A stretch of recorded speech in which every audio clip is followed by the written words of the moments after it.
बिस्मिल्लाहिर्रहमानिर्रहीम। अस्सलाम वालेकुम। आज हम पढ़ने वाले हैं थर्मोडायनेमिक्स। थर्मोडायनेमिक्स के हम कंप्लीट चैप्टर को इस वन शॉट के अंदर क्लियर करेंगे, क्योंकि इसके जो कॉन्सेप्ट्स होते हैं वो बहुत ज्यादा इंपॉर्टेंट होते हैं स्टूडेंट्स को जानने के लिए। स्टूडेंट्स, आप एमडीगेट की तैयारी करें हैं, ईकेच की तैयारी करें या आप नीट के स्टूडेंट्स हैं, सारे स्टूडेंट्स यहाँ से अपने कॉन्सेप्ट को क्रिस्टल क्लियर कर सकते हैं, क्योंकि 19% जो स्टूडेंट्स होते हैं वो इस चैप्टर में बहुत गलतियां करते हैं और इसी वजह से उनकी सिलेक्शन नहीं हो पाती। तो वीडियो को आपने क्या करना है, कंप्लीट देखना है। जैसे कि हमने आप लोगों के लिए अनाउंस किया था कि हम आपको पीएमजीसी का सिलेबस को कंप्लीट करवाने वाले हैं। हमने आप लोगों की बात मानी और ये हमारा आज 9वां चैप्टर है, जो कि हमने क्या उठाया है, थर्मोडायनेमिक्स। आप प्लेलिस्ट को जाके चेक कर सकते हैं। उससे पहले हमने बायोलॉजी के 16 chapter according to the PMGC, Sindh, federal, Punjab, Balochistan, इन सब के हमने क्या कर दिए, लिए अपलोड कर दिया। वहां पे प्लेलिस्ट से बायोलॉजी पढ़ सकते हैं। बहुत ज्यादा इंपॉर्टेंट है। अभी तक अगर आपने चैनल को सब्सक्राइब नहीं किया तो चैनल को सब्सक्राइब लाजमी करें, बेल आइकन को प्रेस करें और एक कमेंट करें और वीडियो को शेयर करें। व्हाट्सएप चैनल टीच दुआ को लाजमी ज्वाइन कीजिएगा, लिंक आपको डिस्क्रिप्शन के अंदर मिलेगी। वहां पर आपको इंपॉर्टेंट नोट्स, पीडीएफ और एमसीक्यू सेंड होंगे। जब आपका एमडी गेट बहुत ज्यादा करीब आएगा, वैसे भी हम न्यू न्यू अपडेट्स आपको शेयर करते रहते हैं और हम आप लोगों की बहुत ज्यादा हेल्प करेंगे। ये हमारा आप लोगों से क्या है, वादा है। स्टार्ट करेंगे। अदर अकाउंट्स पर भी आप हमें फॉलो कर सकते हैं। टिकटॉक पर दुआए जहरा, फेसबुक पर दुआए जहरा और इंस्टाग्राम पर टीच दुआ, आप हर जगह पे हमें फॉलो कर सकते हैं। स्टार्ट करते हैं। स्टूडेंट्स, हमारे पास थर्मोडायनेमिक्स क्या है? बच्चों, इसकी बेसिक चीजों के बारे में हमें पता होना चाहिए। उसके बाद हम फर्स्ट लॉ ऑफ थर्मोडायनेमिक्स की तरफ चलेंगे। Isochoric process, isobaric process, adiabatic process, ये सारे प्रोसेस के बारे में हम चलेंगे।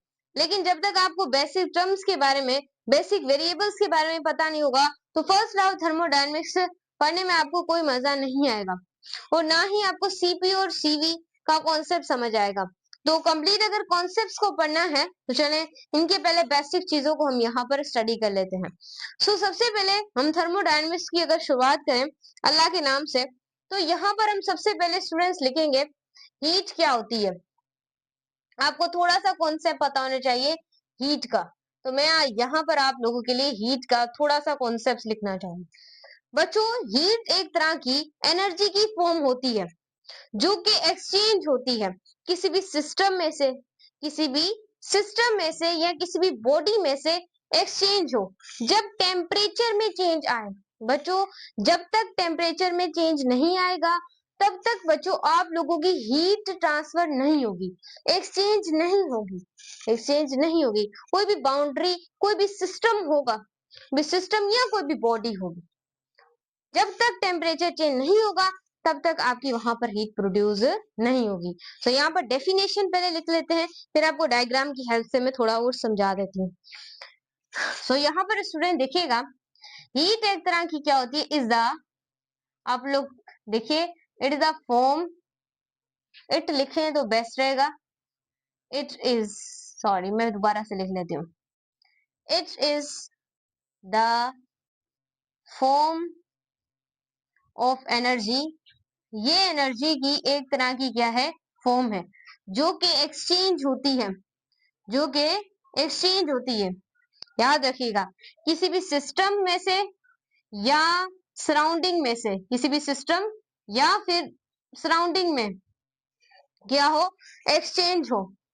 चेंज इन टेम्परेचर, टेम्परेचर की चेंज से, चेंज इन टेम्परेचर, टेम्परेचर की चेंज से। सिंपलीफाई आप लोग उसे क्या बोलते हैं, थर्मोडायनेमिक्स यानी कि हीट कहते हैं। बच्चों, हीट एक एनर्जी की फॉर्म है जो एक्सचेंज होगी, जब एक्सचेंज हो किसी भी, कोई भी सिस्टम आप यहाँ पर ले लें, ये कोई भी क्या है, फॉर एग्जाम्पल एक तरह का सिस्टम है, ये समझ ले ये क्या है, सिस्टम है। सिस्टम या कोई आप कोई बॉडी है, इसमें से क्या हो, हीट क्या हो, एक्सचेंज हो। जब टेम्परेचर में हम चेंज लाएं तब वहां पर आपकी क्या होगी, हीट होगी। क्लियर हो गया? टॉपिक का फील लेते जाएं, ये टर्म्स आप लोगों को आनी चाहिए। याद रखिएगा बच्चों, हीट फ्लो भी करती है, हीट, हीट फ्लो भी करती है। फॉलो कैसे फ्लो करती है, होटर रीजन से, गर्म रीजन से, hotter region to the colder region, to the colder region. बच्चों ये इंतहाई इंपॉर्टेंट पॉइंट्स है, ये आपको फ्री के अंदर तो कोई भी नहीं बताएगा, जो सही बात है। आपको मैं क्रिस्टल क्लियर एमडी गेट का कोर्स कंप्लीट और ईकेट का करवा रही हूँ। ईकेट के लिए तो मैथमेटिक्स है, लेकिन फिजिक्स उन्हें भी पढ़नी पड़ती है, सो गौर कीजिएगा यहाँ पर। उसके बाद हीट फ्लो होती है होल्डर रीजन से कोल्डर रीजन तक, ये पॉइंट याद रखिएगा। उसके बाद ये सिर्फ कॉन्सेप्ट के ऊपर चैप्टर टिका हुआ है, यहाँ पर कोई डायग्राम्स नहीं है इतनी ज्यादा जिनको हम डिटेल में एक्सप्लेन करें, यहाँ पर कुछ ऐसी चीज नहीं है, सिर्फ कॉन्सेप्ट को आपने याद रखना है बस। और बच्चों याद रखिएगा, मैं यहाँ पर थोड़ा सा स्पेस बना के लिखूं, इट इज 7th फिजिकल यहाँ पर रखिएगा, it is 7th fundamental quantity. बच्चों ये 7th क्या है, फंडामेंटल या फिजिकल क्वांटिटी है, जैसे कि temperature, amount of substance, luminance, intensity. तो हीट क्या होती है, 7th फंडामेंटल क्वांटिटी होती है। सो ये चीज आपने क्या करनी है, याद रखनी है, बहुत ज्यादा इंपॉर्टेंट कॉन्सेप्ट से स्टूडेंट्स, और यहाँ पर कोई बड़ी बात नहीं है। और एक इंपॉर्टेंट पॉइंट याद रखिएगा, हीट जो होती है is a scalar quantity. Heat क्या होती है, स्केलर क्वांटिटी होती है। ये एमसीक्यू आ सकता है, हीट कौन सी क्वांटिटी है, तो हमने याद रखना है हीट एक स्केलर क्वांटिटी है। उसके बाद हीट का यूनिट क्या होगा, हीट यूनिट इज, अब यूनिट क्या होगा, जूल। स्टूडेंट्स याद रखिएगा हीट का ये ऐसा यूनिट है, यहाँ पर आप गौर से देखिए क्योंकि अदर यूनिट्स भी होते हैं हीट के। देखो ये आपको क्लियर नजर आ रहा है, कहीं राइटिंग उल्टी तो नहीं जा रही। थोड़ा सा मैं बोर्ड को यहाँ से सही कर लूं, ये थोड़ा सा आपको नजर आ जाए और क्लियरली, जी हाँ क्लियरली नजर आ जाए। सो कुछ इस तरीके से, हाँ जी। सो देखें, गौर से देखिएगा स्टूडेंट्स, जी हाँ। अब यहाँ पर अगर हम बात करें, यहाँ पर अगर बात करें जो हमारे पास, मैं यहाँ से नीचे से अगर शुरू कर लूं, तो हमारे पास जो हीट होती है उसका जो एसआई यूनिट होता है, एसआई यूनिट, वो हमारे पास क्या होता है, जाउल होता है। तो ये चीज आपने याद रखनी है, SI unit of heat is जॉल, सही। उसके बाद इंपॉर्टेंट पॉइंट्स कुछ हम यहाँ पर भी लाइन लगाकर इस साइड पे भी लिख लेते हैं, सही, ताकि आपको कॉपी करने में आसानी हो। हीट याद रखिएगा उसका ऐसा यूनिट तो जॉल है, लेकिन हीट के कुछ अदर यूनिट्स भी हैं, हीट के कुछ अदर यूनिट्स भी हैं जो कि सवालात में पूछे जा सकते हैं। एक बच्चों होता है कैलोरी, एक होता है किलो कैलोरी, और एक हीट का यूनिट हम आप लोगों के पास क्या होता है, अर्ज। ये अदर यूनिट्स हैं, ये आपसे पूछे जा सकते हैं, और आपने बी प्रिपरेशन रहना है। इस वजह से मैंने ऐसा यूनिट के साथ साथ इसके अदर यूनिट्स भी लिखे हैं। और एक इंपॉर्टेंट एमसीक्यूज जो कि हर साल आता रहता है, कि बताएं एक कैलोरी किसके बराबर होती है, याद रखिएगा 4.18 जूल के, इसके बराबर होती है 4.18 जूल के, ये याद रखिएगा एमसीक्यूज। ये 2013 का भी आया हुआ है, सो ये चीज आपने याद रखनी है। 2015 में दोबारा ये आया है, फिर 2018 में आया है, ये चीज आपने याद रखनी है। उसके बाद अगर हम आगे चलना चाहें, देखो इसके नीचे आपको कुछ नजर आएगा नहीं, तो आपको तो अर्ज भी नजर नहीं आ रहा। सो हम यहाँ से देख लेते हैं ना, क्लियर तरीके से देख लेते हैं। सो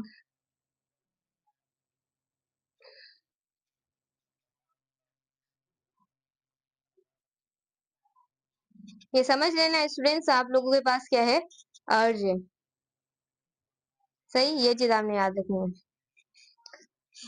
उसके बाद अगर स्टूडेंट्स ये चीज आपको क्लियर हो गई, अब याद रखिएगा एक और एमसीक्यूज, कि जो एक कैलोरी होती है, 1 किलो कैलोरी बराबर होती है 100 कैलोरीज के, इसके 100 कैलोरीज की क्या होती है, बराबर होती है। और याद रखिएगा 100 जो कैलोरीज होती हैं, बार बार स्टूडेंट्स एमसीक्यूज आता है, वो 4186 किसके बराबर होती है, जाउल के क्या होती है, बराबर होती है। ये एमसीक्यूज आपसे पूछा जाता है, और आपने स्टूडेंट्स बी प्रिपरेशन लेना है, क्या रहना है, बी प्रिपरेशन रहना है। क्लियर हो गया मेरे बच्चे? सो ये चीजें हमें याद रखनी है। अब यहाँ पर इंपॉर्टेंट कॉन्सेप्ट आता है जो आता है टेम्परेचर के बारे में। आप इसे नोट कर लें, मैं सामने से हट जाती हूँ क्योंकि नोट करना क्या है, जरूरी है। सो यहाँ से आप इसे क्या कर सकते हैं, नोट कर सकते हैं। जब तक मैं इसको थोड़ा सा सेट कर लूं अपने ये स्टेन को और थोड़े कैमरे को, ताकि मैं जो लिखूं वो आपको क्लियरली नजर आ सके। क्लियर है? क्लियर है? मैं बच्चे में बार बार बोलती रहती हूँ क्लियर है नहीं, क्लियर है नहीं, तो आपने क्लियर रखना है। सो आगे चलते हैं। अब हम पढ़ेंगे टेम्परेचर को, सही, टेम्परेचर को, ताकि बोर्ड के ऊपर ना इतना गंद ना मचे, चीजें मिक्स ना हो जाए। इस वजह से एक एक टॉपिक करके इसको समझते रहते हैं। सो यहाँ पर देखिएगा, गौर से देखिएगा, थर्मोडायनेमिक्स पढ़ना एक बहुत बड़ा टास्क होता है। काफी ज्यादा स्टूडेंट्स केमिस्ट्री में और फिजिक्स को मिक्स कर देते हैं। सो मिक्स मत कीजिएगा, उसमें थोड़ा अलग कॉन्सेप्ट्स में, इसमें थोड़े अलग कॉन्सेप्ट्स हैं, थोड़े थोड़े मिलते हैं लेकिन ज्यादा नहीं। तो फिजिक्स और केमिस्ट्री को क्योंकि फिजिक्स के क्लास जो आपकी 11 है उसके अंदर जो थर्मोडायनेमिक्स है वो 11वां चैप्टर है, जैसे थर्मो केमिस्ट्री के नाम से दिया हुआ है। तो बी प्रिपरेशन लेना है, सही, वो भी मैंने आपको पढ़ा दिया केमिस्ट्री के अंदर वो चैप्टर, तो इसको मिक्स मत कीजिएगा उसके साथ। उसके बाद नेक्स्ट हमारे पास आता है कॉन्सेप्ट जिसको हम कहते हैं टेम्परेचर। टेम्परेचर टेम्परेचर जो होता है इसको हम मेजर करते हैं। याद रखिएगा, टेम्परेचर को हम मेजर करते हैं। Hotter region, hotter region, hotter region, sorry, hotter region to the colder region, उसे सिंप्लीफाई हम लोग क्या बोलते हैं, टेम्परेचर। टेम्परेचर कहते हैं जिसे हम मेजर किससे करते हैं, होल्डर से कोल्डर रीजन की तरफ। और टेम्परेचर के अगर इट इज यूनिट जो होता है वो होता है केल्विन, ये तो सबको पता होगा ना अभी, केल्विन यूनिट होता है इसका टेम्परेचर। उसके बाद अगर हम आगे चलें कि टेम्परेचर की मैम कुछ और चीजें भी बताऊंगी, जी हाँ, याद रखिएगा dimension of temperature, dimension of temperature, temperature की डायमेंशन लाजमी याद रखिएगा। टेम्परेचर की डायमेंशन आपके पास होती है, एक तो आप इस तरीके से लिखते हैं कैलोरी, दूसरी टेम्परेचर की डायमेंशन को आप लिखते हैं थीटा से। सो ये दोनों टेम्परेचर की क्या है, डायमेंशंस है, वो आपने याद रखनी है। इसके बाद एक कॉन्सेप्ट आता है थर्मल इक्विलिब्रियम का, जो कि काफी ज्यादा स्टूडेंट्स को समझ नहीं आता। तो यहाँ पर हम लिखते हैं थर्मल इक्विलिब्रियम को, गौर से देखिएगा students, thermal equilibrium, thermal equilibrium यहाँ पर ही देख लेते हैं। अब बच्चों थर्मल इक्विलिब्रियम क्या होगा, मैम थर्मल इक्विलिब्रियम होता क्या है? बच्चों थर्मल इक्विलिब्रियम एक ऐसा इक्विलिब्रियम होता है जिसमें टेम्परेचर किसी भी बॉडी का सेम हो, लेकिन हीट जो है वो चेंज ना हो। Heat do not flow, heat do not flow in the system, heat कभी भी सिस्टम में फ्लो ना हो। सो ऐसे सिस्टम को हम कहते हैं, इसको हम कहते हैं thermal equilibrium. Temperature, temperature is same at the system, system के अंदर टेम्परेचर क्या हो, सेम हो, इसमें कोई चेंज ना है। एंड याद रखिएगा temperature same at the system, heat, heat is not, बच्चों टेम्परेचर सेम रहे किसी भी सिस्टम में, किसी भी सिस्टम में टेम्परेचर जो है वो सेम रहे, लेकिन हीट भी फ्लो ना करे। Heat is not flow in system, heat भी सिस्टम के अंदर फ्लो ना करे। सो इसको हम कहते हैं स्कार, स्कार स्टूडेंट्स क्या बोलते हैं, थर्मल इक्विलिब्रियम, इसको हम लोग क्या बोलते हैं, थर्मल, थर्मल इक्विलिब्रियम हम लोग इसे बोलते हैं। सो बी प्रिपरेशन स्टूडेंट्स आप लोगों ने रहना है, this is called your thermal equilibrium, this is the most important concepts, ये आपको पता होना चाहिए थर्मल इक्विलिब्रियम क्या होता है, और अदर जितनी भी चीजें होती हैं उनके बारे में भी आपको ऐसे ही स्टडी करते रहना है। सो देख लिया आप लोगों ने कि थर्मल इक्विलिब्रियम होता क्या है, इसका कॉन्सेप्ट क्या है, ये है क्या खुद। सो ये सारी चीजें हम लोगों ने यहाँ पर देखी हैं। सो स्टूडेंट्स हम लोग पढ़ने वाले हैं कि हमारे पास स्केल्स ऑफ टेम्परेचर क्या होते हैं। सो स्केल्स ऑफ टेम्परेचर को समझने से पहले हमें स्केल्स को ड्रॉ करना होगा, तभी आप समझ सकेंगे। बच्चों ये जो पॉइंट्स हैं ये हर साल आपकी एग्जाम्स के अंदर पूछी जाती हैं, बहुत ज्यादा पूछी जाती हैं। सो यहाँ पर आपने उन पॉइंट्स को अच्छे तरीके से नोट अप करते जाना है, नोट करते जाना है। देखिएगा बच्चों, आपके पास 3 तरह के टेम्परेचर के स्केल्स होते हैं। ये पहला स्केल्स मैं यहाँ पे ड्रॉ कर रही हूँ। 3 तरह के टेम्परेचर के स्केल्स होते हैं और ये मैं आप लोगों के लिए ये टेम्परेचर का दूसरा स्केल यहाँ पर क्या कर रही हूँ, ड्रॉ कर रही हूँ। और ये जो टेम्परेचर है इसका मैं यहाँ पर तीसरे स्केल को ड्रॉ कर रही हूँ। तो समझे ये टेम्परेचर के कितने, ये थोड़ा सा ना मोटा बन गया मैम, ज्यादा मोटा बना दिया आपने। सो ये यहाँ पर बना देते हैं टेम्परेचर का तीसरा स्केल। अब जैसे भी बन गया आपने एडजस्ट कर लेना है। इस स्केल को मैं नाम देती हूँ सेल्सियस। ये बड़े छोटे नहीं है लेकिन बनाने में थोड़ा सा हो गया। ये सेल्सियस हो गया, ये होगा आपके पास फ़ारेनहाइट और ये केल्विन। ये कौन सा स्केल है, सेल्सियस। ये कौन सा स्केल है, फ़ारेनहाइट। ये कौन सा स्केल है, ये केल्विन है। सो 3 तरह के हमारे पास टेम्परेचर के क्या होते हैं, स्केल्स होते हैं। अब इनका एक होता है हमारे पास अपर फिक्स पॉइंट, एक इनका क्या होता है अपर फिक्स पॉइंट, और एक इनका क्या होता है लोअर फिक्स पॉइंट। एक स्केल्स का होता है अपर फिक्स पॉइंट और उसी अपर फिक्स पॉइंट को आप कहते हैं बॉइलिंग बॉइलिंग पॉइंट, सही। और एक इन स्केल्स का होता है लोअर फिक्स पॉइंट, इसको आप सिंप्लीफाई कहते हैं freezing point. This is called your freezing point. 3 तरह के इनके देखें, ये कौन सा स्केल है, सेल्सियस। ये कौन सा स्केल है, फ़ारेनहाइट। और ये कौन सा स्केल है, केल्विन। अब इनके 2 तरह के हैं, एक इनका अपर फिक्स पॉइंट है और एक इसका क्या है लोअर फिक्स पॉइंट है।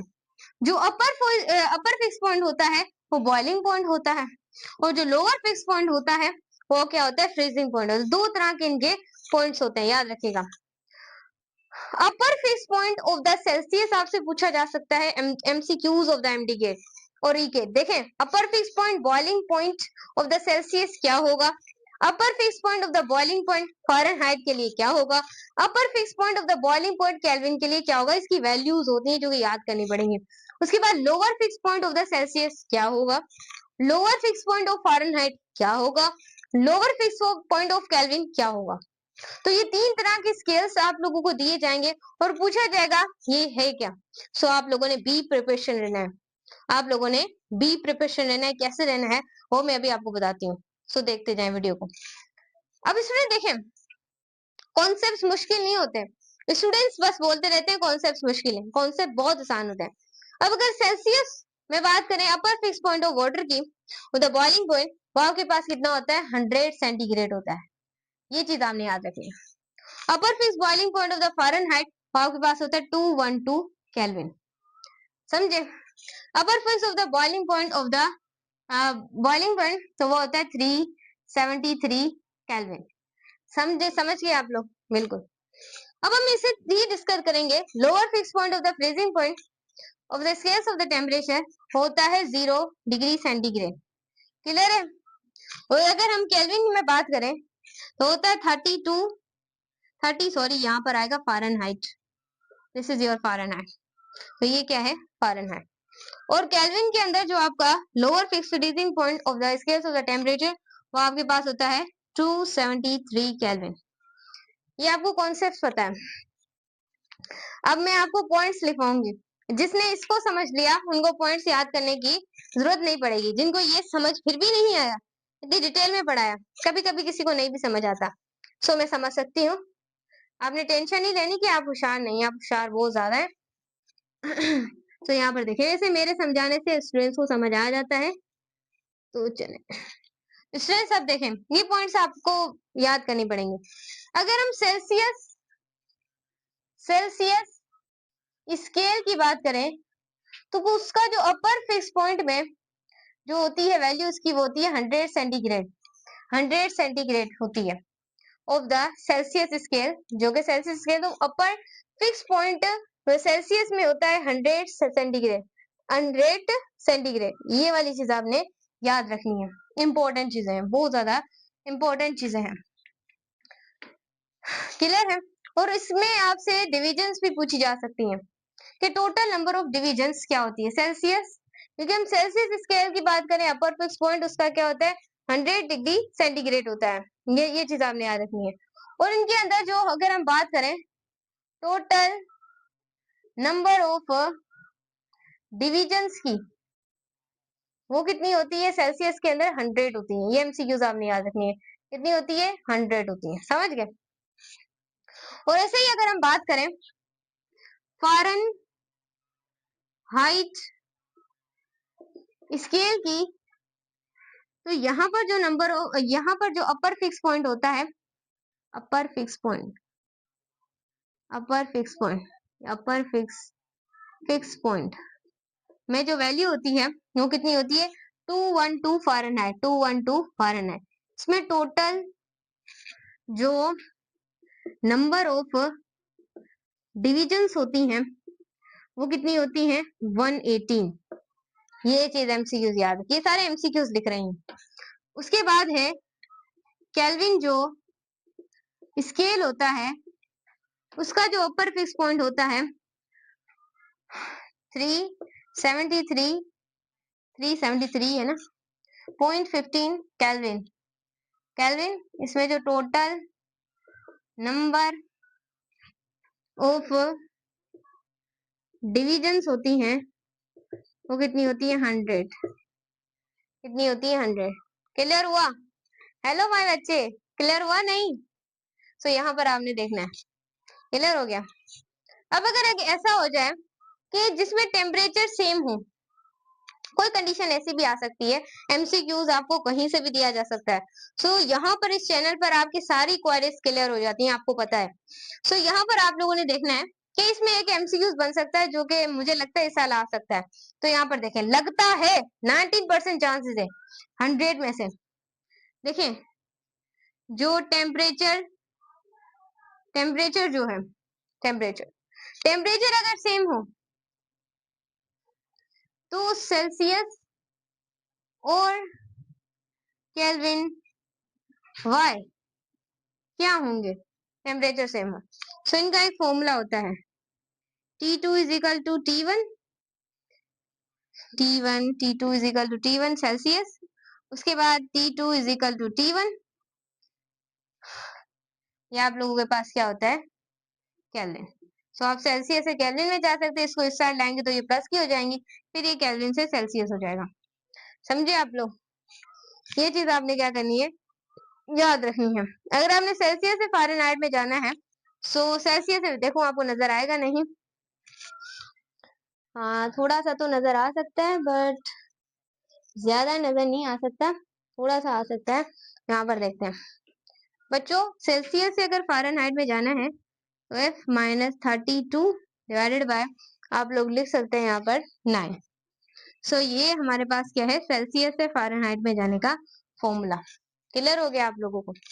अगर हमें सेल्सियस से केल्विन में जाना हो तो C इज इक्वल टू के -273। सो ये वाला फॉर्मूला आप क्या करेंगे, इस्तेमाल करेंगे। अगर आपको सेल्सियस से फ़ारेनहाइट में जाना हो सो आप ये वाला फॉर्मूला इस्तेमाल करेंगे। अगर आपको सेल्सियस से केल्विन में जाना हो सो आप ये वाला फॉर्मूला क्या करेंगे, इस्तेमाल करेंगे। क्लियर है? फ़ारेनहाइट, और याद रखिएगा ये इंपॉर्टेंट पॉइंट, फ़ारेनहाइट और जो आपका सेल्सियस होता है वो कब सेम होता है, ये एमसीक्यूज आता है। याद रखिएगा 40 डिग्री सेंटीग्रेड के ऊपर। कहां पर?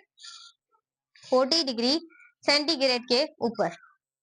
सो ये था बच्चों, एक इंपॉर्टेंट कॉन्सेप्ट्स होते हैं, स्टूडेंट्स को ये समझ नहीं आते, ये मुश्किल नहीं है, कहीं बाहर से नहीं समझाया, ये कॉन्सेप्ट है जो आपको पीएमडीसी वालों ने दिया है कि पता होना चाहिए।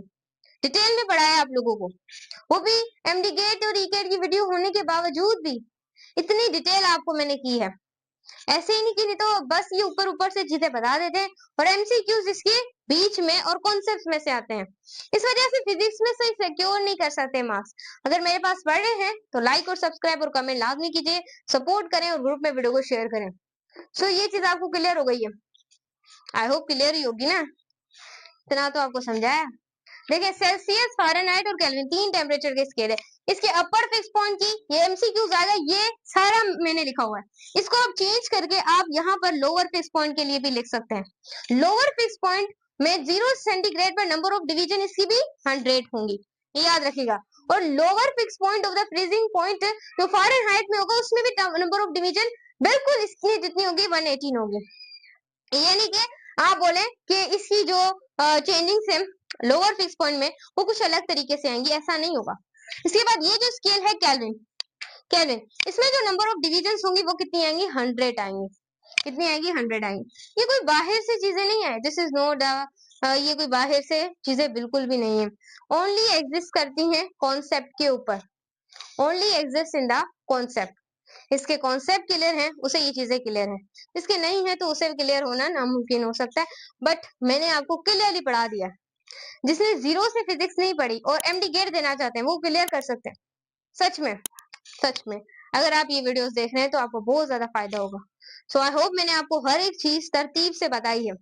कोई चीज कहीं से आ जाए बाहर से मेरी वीडियो से तो आप बोले मुझे बोल दीजिएगा, क्योंकि मैंने हर बोर्ड को पढ़ा है, इंडिया को पढ़ा है कि भाई क्या क्या चीजें हैं जिसकी वजह से स्टूडेंट हर साल रह जाते हैं, और कुछ ही स्टूडेंट्स होते जो इसके अंदर फुल मार्क्स लेते हैं। उनमें से आप नजर आएंगे अगर आप वीडियोस देख रहे हैं। सो ये नोट कर लें आप लोग। मैं हट जाती हूँ और आगे चलते हैं। नोट कर, अब स्टूडेंट्स हम चलते हैं कि आप लोगों के पास थर्मोडायनेमिक्स खुद क्या है, यानी कि थर्मोडायनेमिक्स पता होगा ना आपको, तभी हम आगे अब थर्मोडायनेमिक्स वेरिएबल्स के बारे में हम लोग पढ़ने वाले हैं। अब इतनी चीजों के बारे में तो हमने स्टडी कर लिया है, अब आप इतना कॉन्सेप्ट तो आपके बुल्ड हो ही गए होंगे कि अब आप पढ़ सकें कि ये थर्मोडायनेमिक्स क्या हो, क्योंकि बार बार हम हीट की बात करेंगे, टेम्परेचर की बात करेंगे, सो ये थोड़ा अपवर्ड हो जाता अगर मैं आपको ना बताती। पीएमडीसी के अंदर लिखा हुआ है, आपको पता होना चाहिए। उसके बाद स्टूडेंट्स याद रखिएगा कि अब हम पढ़ने वाले हैं कि हमारे पास थर्मोडायनेमिक्स क्या होती है। देखें, गौर से देखिएगा, गौर से देखिएगा। बिस्मिल्लाहिर्रहमानिर्रहीम, अस्सलाम वालेकुम। सो आज हम पढ़ने वाले हैं थर्मोडायनेमिक्स और कुछ थर्मोडायनेमिक्स के वेरिएबल के अंदर।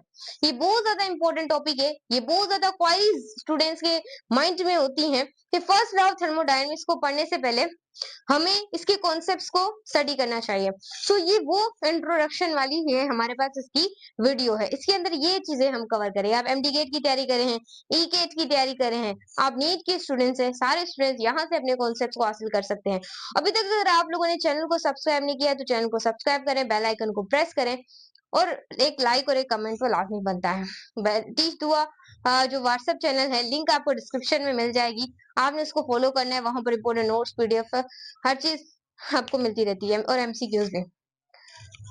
स्टूडेंट थर्मोडायनेमिक्स क्या होती है, याद रखिएगा, इट इज अ ब्रांच, ये तरह की क्या होती है, ब्रांच होती है फिजिक्स की, फिजिक्स की ब्रांच होती है जहां पर आप ये स्टडी करते हैं, जहां पर आप ये स्टडी करते हैं इसके अंदर जो आपकी हीट एनर्जी है वो क्या होती है, चेंज होती है किसके अंदर, मैकेनिकल एनर्जी के अंदर, इसके अंदर मैकेनिकल एनर्जी के अंदर। याद रखें, याद रखें, याद रखेगा, भूलिएगा मत, भूलेंगे कुछ समझ में नहीं आने वाला। एक ऐसी ब्रांच फिजिक्स की जिसके अंदर आपकी हीट एनर्जी चेंज होती है मैकेनिकल एनर्जी में, और एक वाइस वर्सा का प्रोसेस यही चलता रहता है, इसका थर्मोडायनेमिक्स, थर्मोडायनेमिक्स, इसको ही आप क्या बोलते हैं, थर्मोडायनेमिक्स के अंदर। जैसे कि फिजिक्स के क्लास 11 की बोर्ड के अंदर भी ये चैप्टर था, एक काइनेमिक्स और एक डायनेमिक्स, ये कुछ अलग है। ये ऐसी ब्रांच है फिजिक्स की जहां पर आप पढ़ते हैं कि हीट एनर्जी किस तरीके से मैकेनिकल एनर्जी में कन्वर्ट होती है। This is called your thermodynamics. Clear हो गया आप लोगों को? क्लियर हो रहा है? क्लियर हो रहा है। तो अब हम थर्मोडायनेमिक सिस्टम के बारे में थोड़ा सा पढ़ लेते हैं। Open system, close system, isolated system, इनके बारे में हम पढ़ लेते हैं। सो आ जाते हैं यहाँ पर। मैम आ जाए, आप आ जाए यहाँ पर। सो स्टडी करें? बिल्कुल मैम, स्टार्ट कर दें। तो हम अब पढ़ने वाले हैं कि थर्मोडायनेमिक्स जो हमारे पास सिस्टम होता है उसके बारे में स्टूडेंट्स हम क्या करने वाले हैं, यहाँ पर स्टडी करने वाले हैं। कि मैम जल्दी जल्दी बताएं कि ये थर्मोडायनेमिक सिस्टम ये है क्या? ये है क्या जो हमें तंग किया हुआ है इसने थर्मोडायनेमिक सिस्टम में? तो देखें बच्चों, ये एक तरह की कलेक्शन होती है एटम्स की, आयंस की, मॉलिक्यूल्स की इनसाइड द सिस्टम। सिस्टम के अंदर जब हम कलेक्शन करते हैं एटम्स की, मॉलिक्यूल्स की, उसे सिंपलीफाई हम थर्मोडायनेमिक सिस्टम कहते हैं। फिजिक्स के अंदर इसका यही कॉन्सेप्ट होता है, कोई और कॉन्सेप्ट तो इसका है ही नहीं। सही हो गया? देखिए मैं यहाँ पर लिखना चाहूँ तो मैं यहाँ पर लिख लेती हूँ थर्मोडायनेमिक सिस्टम के बारे में। I can start now. It is a collection. ये एक तरह की क्या होती है? कलेक्शन होती है एटम्स की, आयंस की, मॉलिक्यूल्स की। किसकी? मॉलिक्यूल्स। अगर मैं यहाँ पर लिखना चाहूँ मॉलिक्यूल्स की, याद रखिएगा ये बहुत इंपॉर्टेंट टॉपिक है। मॉलिक्यूल्स, आयंस की इनसाइड द सिस्टम। सिस्टम के इनसाइड, उसे सिंपलीफाई आप कहते हैं इसका थर्मोडायनेमिक्स सिस्टम। इसको हम कहते हैं डायनामिक्स सिस्टम। सही हो गया मैम? मैम बिल्कुल सही हो गया। याद रखें, कॉपी कर लें स्टूडेंट्स आप लोग। मैं मिटा नहीं रही, लेकिन मैं चेक कर रही हूँ कि क्लियर नजर आ रहा है या नहीं।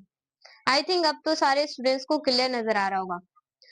देखिए किसी भी कोई भी सिस्टम है, देखें ये समझ लें एक सिस्टम है।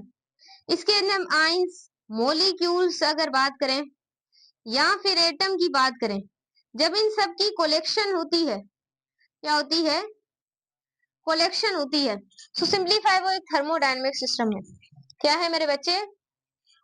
एक थर्मोडायनेमिक सिस्टम है। समझ गए आप लोग? मैम समझ गए, मैम समझ गए यहाँ तक। अब तीन तरह के आप लोगों के पास सिस्टम होते हैं, याद रखिएगा। फर्स्ट हम यहाँ पर पढ़ेंगे, देखूं लिखने से पहले जगह है या नहीं, थोड़ी सी जगह है। सो फर्स्ट हम पढ़ेंगे यहाँ पर ओपन सिस्टम के बारे में। इसके बारे में, ओपन सिस्टम के बारे में स्टूडेंट्स याद रखिएगा। अगर आप एक एग्जांपल दूं, एक अगर चाय का कप है, अगर चाय का कप खुला हुआ है, सो आप ये अंदाजा लगाते हैं कि वहां से एनर्जी भी ट्रांसफर हो रही है। जैसे यहाँ पर बॉइलिंग की फॉर्म में कैसे वहां से धुआं थोड़ा सा निकलता है इस तरीके का, तो वहां पर एनर्जी चाय में से ट्रांसफर हो रही होती है। और ऐसे ही वहां से मास भी ट्रांसफर हो रहा होता है। तो ओपन सिस्टम एक ऐसा सिस्टम होता है जहां पर एनर्जी भी ट्रांसफर हो रही होती है और मास भी ट्रांसफर हो रहा होता है। मैटर, मास को मैटर ही कहेंगे, मैटर भी ट्रांसफर हो रहा होता है। सो इसको सिंपलीफाई हम कहते हैं ओपन सिस्टम। क्या बोलते हैं? ओपन सिस्टम कहते हैं। इसके अंदर याद रखिएगा बोथ मास एंड जो एनर्जी है वो दोनों क्या हो रही हो? ट्रांसफर हो रही हो। सो ऐसे सिस्टम को आप लोग क्या बोलते हैं? ओपन सिस्टम कहते हैं। नेक्स्ट हमारे पास एक कॉन्सेप्ट है जिसको हम कहते हैं क्लोज सिस्टम। अब क्लोज सिस्टम से क्या मुराद है? बहुत इंपॉर्टेंट है क्लोज सिस्टम। अब फॉर एग्जाम्पल अब आपने चाय के कप को क्या कर दिया है? बंद कर दिया। उसके ऊपर फॉर एग्जाम्पल एक चाय का कप है, मुझे सही तरह शेप तो नहीं बनानी आती, ये देखें, ये समझ लें चाय का कप है। इसके ऊपर मैंने कुछ ना कुछ क्या दे दी है? ऐसे प्लेट दे दी है। ये क्या हो गया? क्लोज हो गया, बंद हो गया। सही, ऐसे हमने कर दिया। बच्चों यहाँ से एनर्जी फिर भी ट्रांसफर होगी, लेकिन मास ट्रांसफर नहीं होगा। इसमें आप लिखेंगे energy are transfer but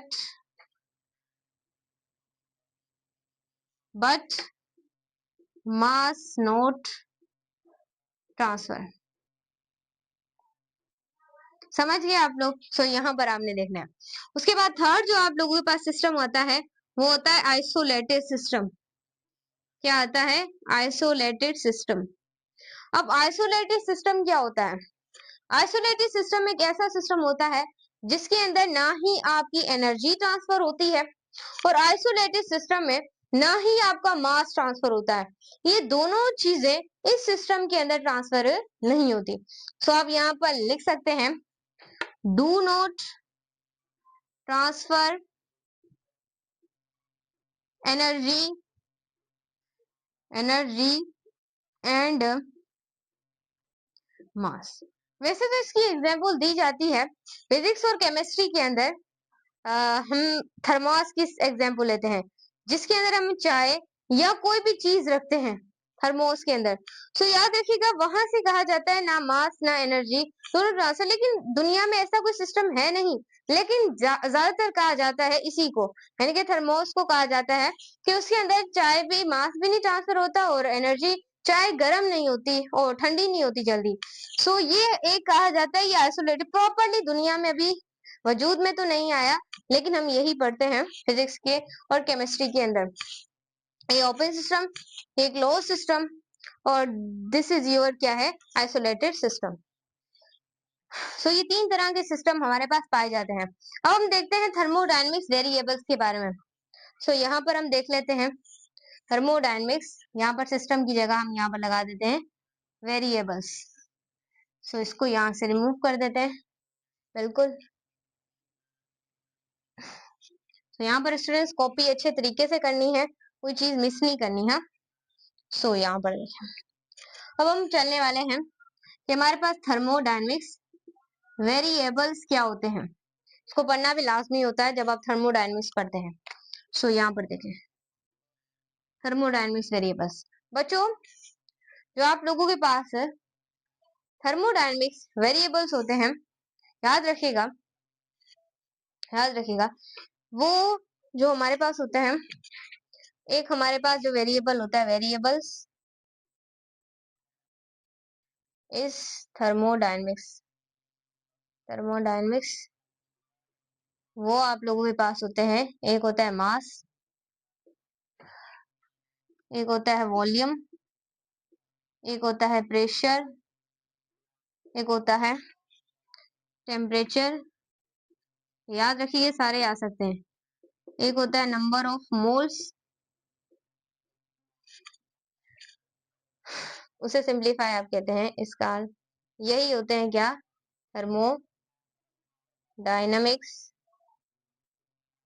dynamics variables, इनको ही आप कहते हैं। ये जितने भी आप लोगों के सामने लिखे हैं ये क्या है? थर्मोडायनेमिक्स वेरिएबल्स है। क्लियर हो गया? अब एक आप लोगों के पास होता है थर्मोडायनेमिक्स प्रोसेस। ये थे वेरिएबल्स, ये सारे क्या थे? ये सारे थे वेरिएबल्स। अब हमारे पास रहता है कि थर्मोडायनेमिक्स जो हमारे पास वेरिएबल्स है ये तो हमने कर ली है। अभी सिस्टम रहता है, अभी प्रोसेस इसका रहता है। इसका प्रोसेस क्या है इसको भी हम क्या करते हैं डिटेल के अंदर स्टूडेंट्स देखते हैं। सो स्टूडेंट्स यहाँ से हम इसे क्या कर लेते हैं? रिमूव कर लेते हैं। और अब हम चलते हैं कि हमारे पास थर्मोडायनेमिक्स प्रोसेस क्या होता है। This is a thermodynamics process. So अब हम चल रहे हैं रिमूव करने के बाद thermodynamics process। तो I can heading now the thermodynamics। इसके बारे में हम पढ़ने वाले हैं, प्रोसेस के बारे में पढ़ने वाले हैं कि थर्मोडायनेमिक्स प्रोसेस खुद क्या है। हमने थर्मोडायनेमिक्स वेरिएबल्स के बारे में पढ़ लिया, वो आपको क्लियर हो गए हैं। अब हम थर्मोडायनेमिक्स प्रोसेस के बारे में स्टडी करते हैं। बच्चों थर्मोडायनेमिक्स प्रोसेस एक ऐसा प्रोसेस होता है जहां पर क्या होता है, जहां पर वही जो थर्मोडायनेमिक्स वेरिएबल है वो चेंज होते हैं किसी भी सिस्टम की स्टेट में। उसे सिंप्लीफाई आप कहते हैं थर्मोडायनेमिक्स वेरिएबल्स। आप इसको कैसे लिखेंगे वो मैं आपको बताती हूँ। लिख लें? 1 2 3। अब स्टूडेंट्स यहाँ पर लिख देते हैं the change of thermodynamics variables.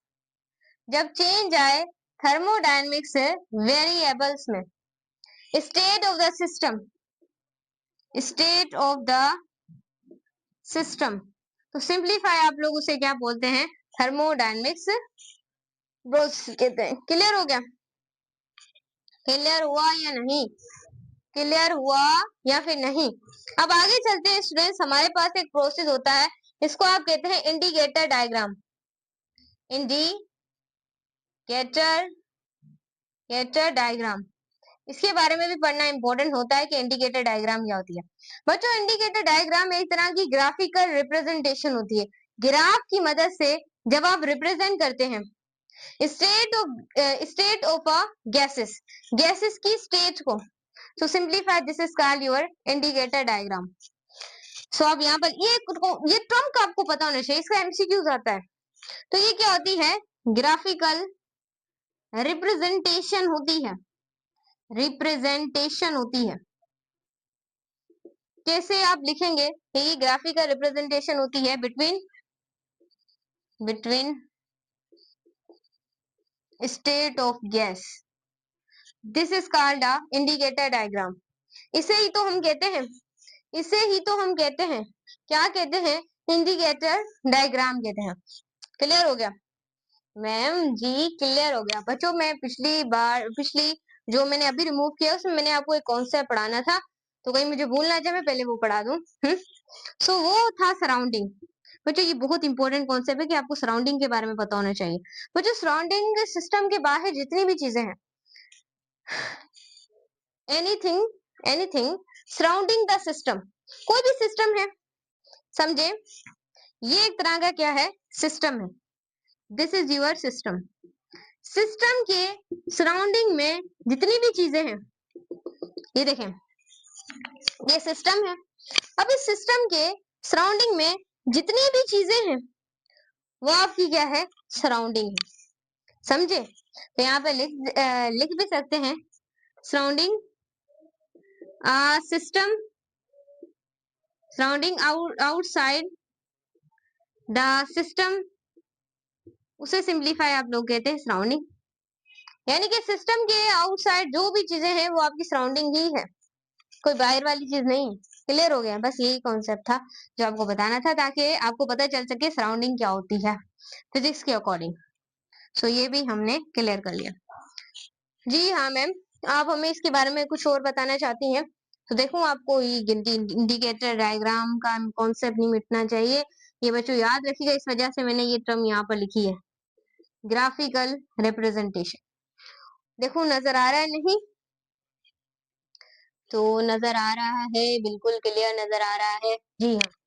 अब स्टूडेंट्स आगे चलते हैं कि हमारे पास नेक्स्ट है इंटरनल एनर्जी, क्योंकि ये बार बार हम इंटरनल एनर्जी का इस्तेमाल करेंगे फर्स्ट लॉ ऑफ थर्मोडायनेमिक्स के अंदर, बार बार हम इंटरनल एनर्जी का यूज करेंगे।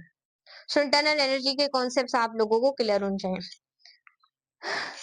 बच्चों इंटरनल एनर्जी एक ऐसी एनर्जी होती है जो पोज्ड हो किसी भी सिस्टम में, पोज्ड हो किसी भी सिस्टम में, किसी भी सिस्टम में, with the motion with the motion with the motion of the particles के मोशन, और जो पार्टिकल्स की मोशन की वजह से जो एनर्जी होती है उसको आप कहते हैं इंटरनल काइनेटिक एनर्जी। और जो मॉलिक्यूलर कॉन्फ़िगरेशंस की वजह से जो एनर्जी होती है उसे आप कहते हैं internal potential energy.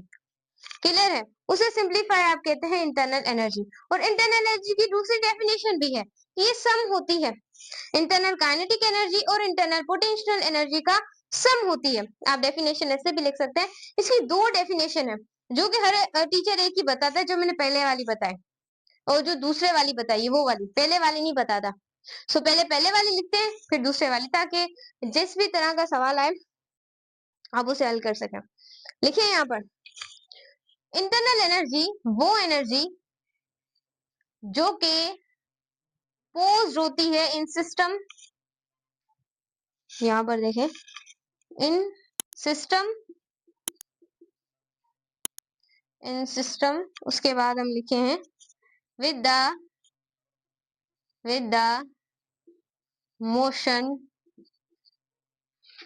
Of internal kinetic energy की वजह से ही मोशन, जहां पर मोशन होगा वहां पर इंटरनल काइनेटिक एनर्जी होगी, internal kinetic energy.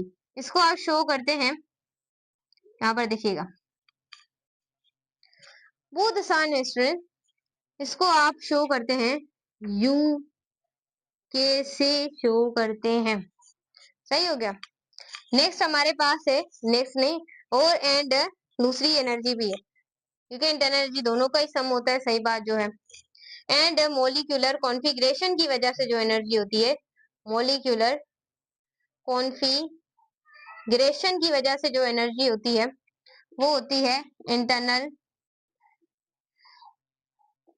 Potential energy. समझे या समझाऊं? सो यहाँ पर आप लोगों ने देखना है, सही। उसे सिंप्लीफाई हम इंटरनल एनर्जी भी कहते हैं। और दूसरी जो डेफिनेशन होती है जो internal energy, it is the sum of the kinetic energy. और यहाँ पर देखें इंटरनल पोटेंशियल एनर्जी, उसे सिंप्लीफाई इंटरनल एनर्जी कहते हैं, लेकिन इसे आप शो करेंगे यूपी से। समझे? हाँ। और याद रखिएगा, मैं अगर नीचे जगह खाली है तो मैं लिख दूं यहाँ पर, क्लियर नजर आ रहा है, थोड़ा सा कट रहा है, थोड़ा सा कट रहा है, थोड़ा सा कट रहा है यहाँ पर। सो स्टूडेंट्स यहाँ पर देखना है, मैं थोड़ा सा सही कर लूँ इसे ताकि आपको ये क्लियर नजर आए। अब स्टूडेंट्स आप, मैं थोड़ा सा पानी पी लेती हूँ, कैमरे से हट जाऊं।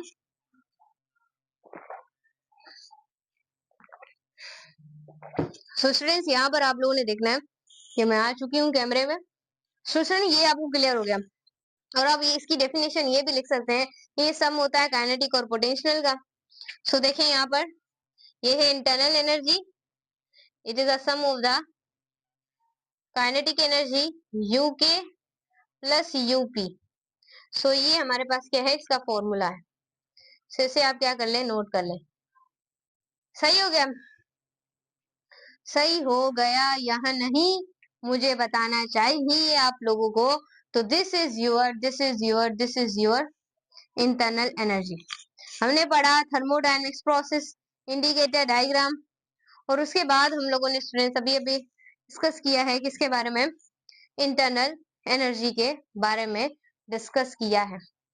सो आप इसे, सो स्टूडेंट्स यहाँ पर आप लोगों ने देखना है कि आप इसको, जो इंटरनल एनर्जी है उसको आप यू से भी शो कर सकते हैं। सो यहाँ पर हम, क्योंकि इसे इससे भी शो करते हैं, आई से भी करते हैं, लेकिन यहाँ पे जो सही रहेगा वो इस तरीके का यू ही रहेगा। सही हो गया?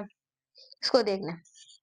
उसके बाद हम पढ़ेंगे कि वर्क कैसे होता है थर्मोडायनेमिक्स में। बच्चों हम स्केल्स ऑफ टेम्परेचर नहीं पढ़े, वो मुझे पहले पढ़ाना चाहिए था, लेकिन मुझे याद अभी आया।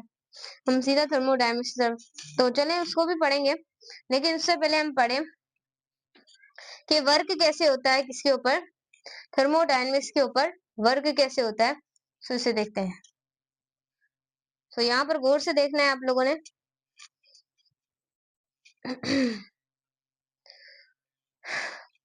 सो आगे चलते हैं,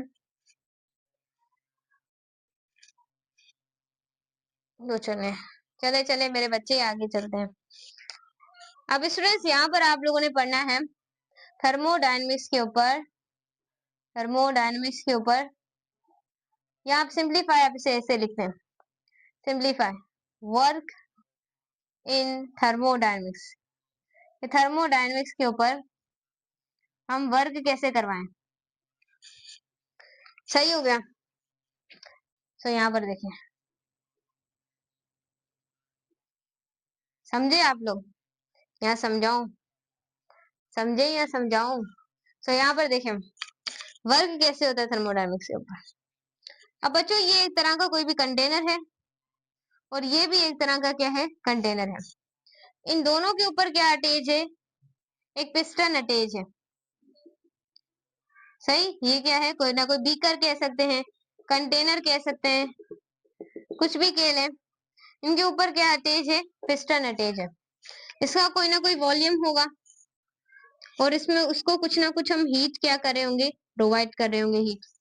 और इसका भी कुछ ना कुछ वॉल्यूम होगा, इसे भी हीट प्रोवाइड कर रहे हैं।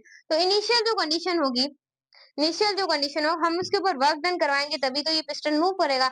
इस वजह से वर्क डन करवाने के लिए हम हीट को दे रहे हैं, वर्क डन कराने के लिए हम इसके नीचे हीट को दे रहे हैं। तो इनिशियल कंडीशन में वॉल्यूम V1 है, तो फाइनल में हो जाएगा V2।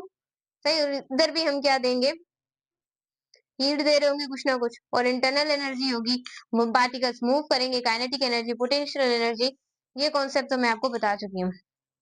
याद रख लेना है आपने, जो फॉर्मूला होता है वर्क इन थर्मोडायनेमिक्स का, वो डेल्टा डब्ल्यू बराबर होता है, क्योंकि हम अपनी डेरिवेशन तो नहीं करने वाले इस वीडियो में, क्योंकि आपके काम की नहीं है, जो काम की चीजें उसे हम पढ़ते जा रहे हैं।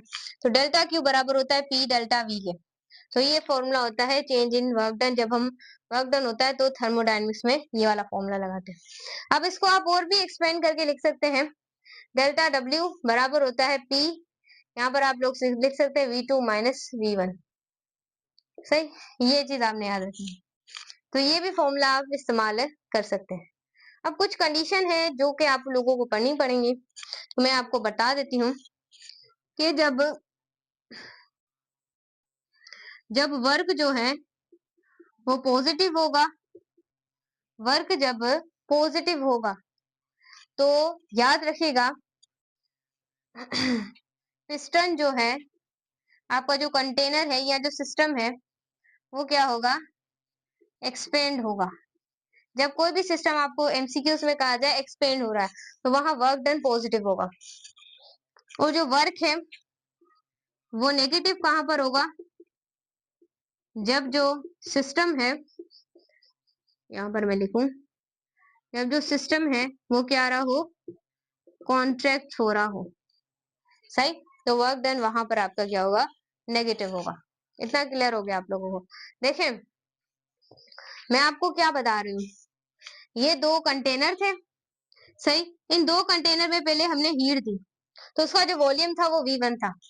उसके बाद ये कंटेनर था, इसको हमने हीट दी, तो इसका वॉल्यूम क्या हो गया, V2 होगा। यहाँ पर हमने हीट को दिया तो कुछ ना कुछ वर्क डन करवाया हमने, और यहाँ पर काइनेटिक एनर्जी और पोटेंशियल यानी कि इंटरनल एनर्जी भी होगी।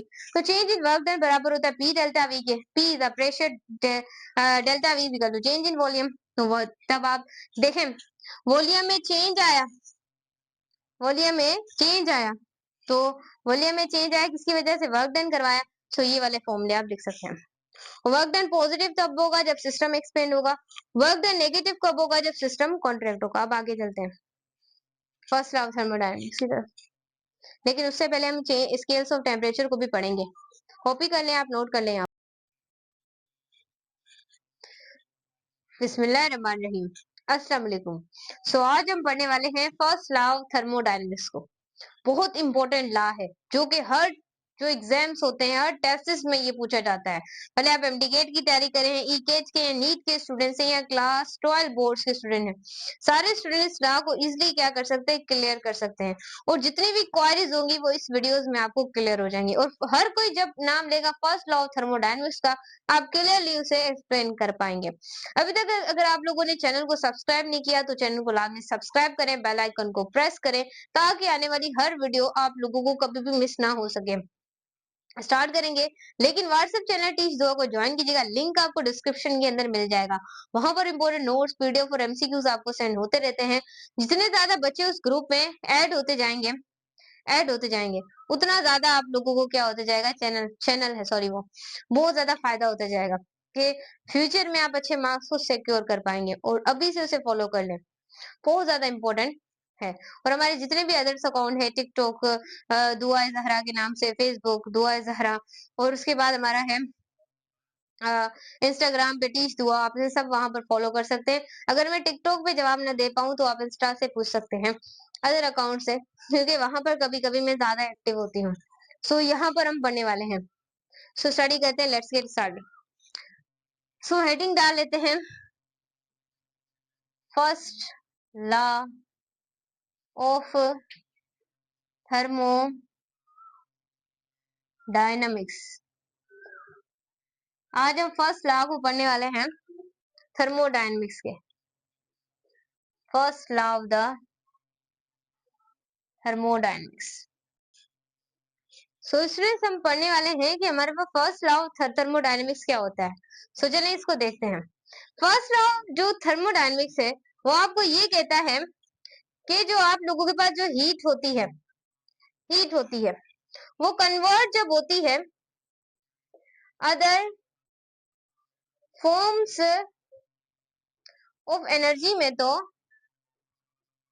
स्टूडेंट्स क्या होता है वहां पर अदर फॉर्म्स ऑफ एनर्जी में। तो याद रखिएगा यहाँ पर जो टोटल एनर्जी होती है, total energy before and after क्या रहती है, रिमेन्स कंजर्व रहती है। क्या रहती है, रिमेन्स कंजर्व, रिमेन्स कांस्टेंट भी आप लिख सकते हैं, रिमेन्स कांस्टेंट रहती है। फर्स्ट लॉ ऑफ थर्मोडायनेमिक्स आपको ये कहता है, अगेन आई के रिवाइज, कि हीट जो है वो कन्वर्ट हो एक फॉर्म से दूसरी फॉर्म में, ये चीज आपने याद रखनी है। उसमें जो टोटल एनर्जी बिफोर पहले वाली कंडीशन और आफ्टर वाली कंडीशन में रिमेन्स, जो टोटल एनर्जी है वो आपके पास क्या रहे, कांस्टेंट रहे। This is called the first law of thermodynamics. First law of thermodynamics follow करता है, किसको फॉलो करता है, law conservation, conservation of energy को क्या करता है, फॉलो करता है। जैसे कि energy is not be created, ना एनर्जी को बनाया जा सकता है ना इसे खत्म किया जा सकता है, नॉट बी डिस्ट्रॉयड। बस एक जगह से दूसरी जगह सेम, और टोटल एनर्जी तो सेम ही रहती है, टोटल एनर्जी तो भाई सेम ही रहती है, इसमें कोई चेंज नहीं आता। सो ये आप जो है वो फर्स्ट लॉ ऑफ थर्मोडायनेमिक्स आप लोग इसे कहते हैं। और कोई फारसी स्टूडेंट्स इसके अंदर है ही नहीं, सिर्फ ये टिका हुआ है कॉन्सेप्ट्स के ऊपर, only exists the concept. That is a follow on the law conservation of energy, law conservation of energy। इसको आप याद रखिएगा, ये लॉ आप लोगों को ये कहता है कि जब भी हम हीट को सप्लाइड करें किसी भी सिस्टम में, किसी भी सिस्टम में हीट को जब हम क्या करें, सप्लाई करें, सो सप्लाई करने से वो इक्वल हो इंक्रीज इन इंटरनल एनर्जी के, इसके इंटरनल एनर्जी के। यानी जैसे ही हम हीट को सप्लाई करते हैं किसी भी सिस्टम में तो वो बढ़ी हुई इंटरनल एनर्जी होती है, वहां पर इंटरनल एनर्जी बढ़ जाती है, याद रखिएगा। फिर इफ द सिस्टम पर जो हम वर्क डन करवाते हैं, क्या करवाते हैं, वर्क डन करवाते हैं, वो फिर क्या होता है, बाय द सिस्टम होता है। ये कॉन्सेप्ट आपने याद रखने हैं। मैं आपको क्या कहना चाह रही हूँ, देखें जब भी आप हीट को किसी भी सिस्टम डेल्टा क्यू, ये कोई भी सिस्टम है, अब कोई भी सिस्टम के अंदर आप हीट को क्या दे रहे हैं, यहाँ से प्रोवाइड कर रहे हैं, हीट को यहाँ से क्या कर रहे हैं, प्रोवाइड कर रहे हैं। सो वो इक्वल होगी, काइनेटिक इंटरनल एनर्जी बढ़ेगी। उसके उसके बाद हम वर्क डन खुद करवा रहे हैं, हीट देकर खुद सिस्टम में वर्क डन करवा रहे हैं यहाँ पर। सो ये पॉइंट आपने याद रखनी है। उसके बाद स्टूडेंट्स इसका फॉर्मूला आप लोग लिख सकते हैं कि delta Q is equal to, जब आप work done by the system करवा रहे हैं उसके बाद इंटरनल एनर्जी बढ़ रही है, तो delta W, sorry delta U, यानी कि इंटरनल एनर्जी इंक्रीज हो रही है with the work done. So this is a formula, इसको आप क्या कर सकते हैं, नोट कर सकते हैं। ये बच्चों कॉन्सेप्ट्स हैं आपको, जो कि आप फर्स्ट लॉ ऑफ थर्मोडायनेमिक्स के अंदर इसको पढ़ते हैं। अब इसमें जब आप मजीद मैं आपको डायग्राम बनाकर बताऊंगी तो आपको और ज्यादा कॉन्सेप्ट्स क्या हो जाएंगे, क्लियर हो जाएंगे। सो यहाँ पर अब हम डायग्राम की हेल्प से इसको पढ़ेंगे। यहाँ तक आप लोगों ने आई होप देख लिया हो। सो यहाँ पर आपने सिर्फ कॉन्सेप्ट्स को फील करना है, सही है, फील करते जाएं कॉन्सेप्ट्स को। अब स्टूडेंट्स यहाँ पर एक डायग्राम देखें, ये देखें, ये एक डायग्राम है और ये एक, समझ लें, ये एक सिस्टम है कोई भी, सही। थोड़ा सा ना इसको इस तरीके से बना देते हैं, सिस्टम में, सही। इस सिस्टम के अंदर हमने क्या लगाया हुआ है, यहाँ पर एक पिस्टन लगाया हुआ है, और ये जो सिस्टम है यहाँ पर भी हमने एक क्या लगाया हुआ है, पिस्टन लगाया हुआ है। ये क्या हो गया, सिस्टम है, और ये हमने क्या लगाया है, पिस्टन लगाया है। This is your piston. System के ऊपर हमने एक पिस्टन लगाया हुआ है। क्लियर हो गया। अब जब बच्चों हम इस सिस्टम के नीचे हीट को प्रोवाइड करते हैं, हीट को, तो इस सिस्टम के ऊपर हमें वर्क डन करवाना होता है, और इस सिस्टम का कुछ ना कुछ वॉल्यूम भी होगा, और इस सिस्टम के अंदर अगर वर्क डन हो रहा है, देखिए आप अब कौन सा फील होगा, ये क्या है, सिस्टम है, सिस्टम, और इस सिस्टम में हमने हीट को दिया, तो हीट के देने से आपकी वहां पर प्रोड्यूस होगी मोशन ऑफ द पार्टिकल्स की वजह से, क्योंकि यहाँ पर सिस्टम में इसके अंदर कुछ ना कुछ क्या होंगे, पार्टिकल्स भी क्या होंगे, बिल्कुल प्रेजेंट होंगे। तो पार्टिकल के प्रेजेंस होने से, याद रखिएगा, पार्टिकल के प्रेजेंस होने से एक चीज आपने याद रखनी है, एक चीज, वहां पर काइनेटिक एनर्जी प्रोड्यूस होगी, और पिस्टन जब अप और डाउन मूव करेगा हीट की वजह से, तो वहां पर पोटेंशियल एनर्जी भी हो जाएगी, तो वहां पर उसके इंटरनल एनर्जी, क्योंकि internal energy is the sum of the kinetic energy and the potential energy, यहाँ पर डेल्टा जो है यू भी क्या हो जाएगा, प्रेजेंट होगा। उसके बाद यहाँ पर पिस्टन का प्रेशर क्या होगा, ज्यादा होगा, ओब्वियसली। अब ये थी initial condition, initial condition, initial condition, और ये है फाइनल कंडीशन। यहाँ पर भी वर्क डन होगा कुछ ना कुछ, जैसे कि यहाँ पर हुआ था, बिल्कुल सही है। और यहाँ पर ये फाइनल कंडीशन है, तो वॉल्यूम V2 हो जाएगा, और यहाँ पर भी हमने हीट को तो प्रोवाइड करेंगे तभी तो सिस्टम मूव करेगा, यहाँ पर भी कुछ ना कुछ डेल्टा यू भी क्या होगा, प्रेजेंट होगा, बिल्कुल। अब यहाँ पर जो पिस्टन है उसका प्रेशर यहाँ पर क्या हो जाएगा, कम हो जाएगा, समझे आप लोग। सो ये चीज आपने याद रखनी है। अब आपने कुछ कंडीशंस के बारे में पढ़ना है जो कि आप लोगों के लिए बहुत ज्यादा इंपॉर्टेंट है। सो यहाँ पर उन कंडीशंस को हम देख लेते हैं। यहाँ पर ये आपने डायग्राम पढ़ ली है, अब कंडीशन को समझना है बच्चों। कंडीशन ये है कि जब भी आप हीट को, मैं थोड़ा सा नीचे लिख दूं ताकि आपको क्लियर नजर आए। अब स्टूडेंट्स यहाँ पर आप लोगों ने देखना है, जब भी हम हीट को सप्लाइड करते हैं, सिस्टम में सप्लाई करते हैं, सो वहां पर मैम क्या होगा, मैम वहां पर क्या तो होगा, याद रखिएगा, याद रखिएगा।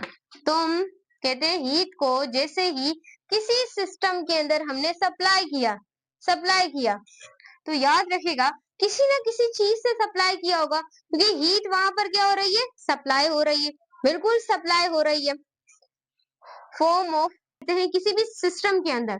तो उसमें जो डेल्टा क्यू होता है ना हीट, वो क्या होती है, पॉजिटिव होती है, क्या होती है, पॉजिटिव होती है। ये चीज है जो कि इंपॉर्टेंट कॉन्सेप्ट था कि हीट जैसे ही हम सिस्टम को सप्लाई करते हैं तो वहां पर डेल्टा क्यू की वैल्यू हमारे पास क्या होती है, सिंप्लीफाई पॉजिटिव होती है। This is the positive value. तो हम ये वाली कंडीशन हमने लिखी है। उसके बाद सेकंड है, जब भी हम फिर से हीट को सप्लाइड करें सिस्टम में, तो वहां पर जब हम सिस्टम में हीट को हम सप्लाई कर रहे हैं, हीट को हम सप्लाई कर रहे थे यहाँ पर टू द सिस्टम, और यहाँ पर हम अगर हीट को सप्लाई करें किसी भी सिस्टम में, वो करें taking of the system, taking form of system में, तब वहां पर डेल्टा क्यू नेगेटिव होगा। ये वाली जो इंपॉर्टेंट चीजें हैं वो आपको पता होनी चाहिए कि जब भी टू द सिस्टम हो तो वहां पर याद रखिएगा डेल्टा क्यू की वैल्यू नेगेटिव होती है, और जब जो हीट सप्लाई हो टू द सिस्टम तो डेल्टा क्यू की वैल्यू वहां पर क्या होगी, पॉजिटिव हो जाएगी। ये क्लियर हो गया हम लोगों को, बिल्कुल बिल्कुल क्लियर हो गया। यहाँ पर कोई चीज रह गई हो तो आप यहाँ पर देख सकते हैं, वैसे तो रही तो कुछ भी नहीं है, सारी चीजें हम लोगों ने यहाँ पर पढ़ ली है। नोट करें आप लोग, अभी आगे भी चलना है। तो यहाँ पर देखें, अब सेकंड कॉन्सेप्ट है, इंटरनल जो एनर्जी होती है वो स्टूडेंट्स क्या होती है, इंक्रीज तब भी होती है जब इंटरनल एनर्जी जो सिस्टम की हो वो स्टूडेंट्स क्या हो, इंक्रीज हो। इस वजह से ये इंक्रीज होती है। और जब सिस्टम की इंटरनल एनर्जी डिक्रीज हो, सिस्टम की इंटरनल एनर्जी डिक्रीज हो, एनर्जी डिक्रीज हो, तो वहां पर जो आपका वर्क डन है और या वहां पर जो आपकी इंटरनल एनर्जी है वो होगी नेगेटिव, और यहाँ पर जो होगी वो होगी पॉजिटिव। क्लियर हुआ नहीं? क्लियर हुआ या नहीं? याद रखें, वर्क डन जब भी पॉजिटिव होता है तो सिस्टम आप लोगों के पास क्या होता है, एक्सपेंड होता है। और जब भी वर्क डन नेगेटिव होता है तो आपका जो सिस्टम होता है वो कॉन्ट्रैक्ट होता है। समझे समझे समझे समझे समझे समझे? जी हाँ। देखिए ये भी एक तरह का क्या है, सिस्टम है। ये भी सिस्टम था कि हमने एक इनिशियल और फाइनल कंडीशन बनाई। यहाँ पर हम हीट को देते रहे, वॉल्यूम बढ़ता रहा, इंटरनल एनर्जी बढ़ती रही, प्रेशर, ये फाइनल कंडीशन। पिस्टन जब एक्सपेंड हो तो वहां पर वर्क डन पॉजिटिव, ये कंडीशन याद रखिएगा। सिस्टम जब कॉन्ट्रैक्ट हो वहां पर वर्क डन क्या होगा, नेगेटिव होगा। और हीट जब सिस्टम को टू द सिस्टम आप प्रोवाइड करें वहां पर डेल्टा क्यू की value change in heat positive होगी। जब हीट को सप्लाई करें take in form of the system, so वहां पर डेल्टा क्यू की वैल्यू नेगेटिव होगी। उसके बाद इंटरनल एनर्जी कब बढ़ती है, जब इंटरनल जो सिस्टम बढ़े। और इंटरनल एनर्जी कम कम होती है जब, याद रखिएगा, जब सिस्टम की एनर्जी क्या हो आप लोगों के पास, कम हो रही है। ये कंडीशंस है, यही फर्स्ट लॉ ऑफ थर्मोडायनेमिक्स है। बाहर से स्टूडेंट्स, ये पीएमडीसी के बाहर आज तक कोई चीज नहीं आई। सारे बच्चे पूछते हैं कि मैम पीएमडीसी के बाहर कुछ आएगा, सो मैं बोलती हूँ नहीं, पीएमडीसी के बाहर कोई चीज नहीं आती। सो ये चीज आपने क्या करनी है, क्लियर रखनी है। ये थोड़ा सा मैं आपको दिखा दूं, ये आप देख लें, अगर किसी ने कॉपी ना किया हो तो आप यहाँ पर देख सकते हैं। आई होप ये क्लियर हो। सो अभी हम स्टूडेंट्स आगे चलेंगे, आप नोट कर ले। सो स्टूडेंट्स हम लोग पढ़ने वाले हैं कि हमारे पास स्पेसिफिक हीट क्या होती है। याद रखिए स्टूडेंट्स, स्पेसिफिक हीट एक तरह की एनर्जी की, हीट की अमाउंट होती है, अमाउंट ऑफ हीट जो क्या होती है, जो कि रिक्वायर्ड हम तभी इस्तेमाल करते हैं जब हमें टेम्परेचर को बढ़ाना होता है। टेम्परेचर को अगर 25 है उसे 26 करना, 36 से 37 करना, ऐसी अमाउंट ऑफ हीट ये तभी रिक्वायर्ड होती है जब हमने टेम्परेचर को 1 डिग्री सेंटीग्रेड बढ़ाना होता है या 1 केल्विन टेम्परेचर को बढ़ाना होता है, तब हम इस्तेमाल करते हैं स्पेसिफिक हीट का।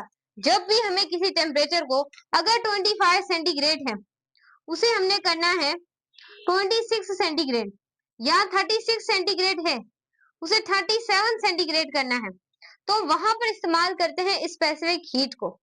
और ऐसे ही केल्विन के अंदर आप 26 केल्विन को 28 केल्विन में, इस तरीके से, यानी कि 1% आपको बढ़ाना, सॉरी 27।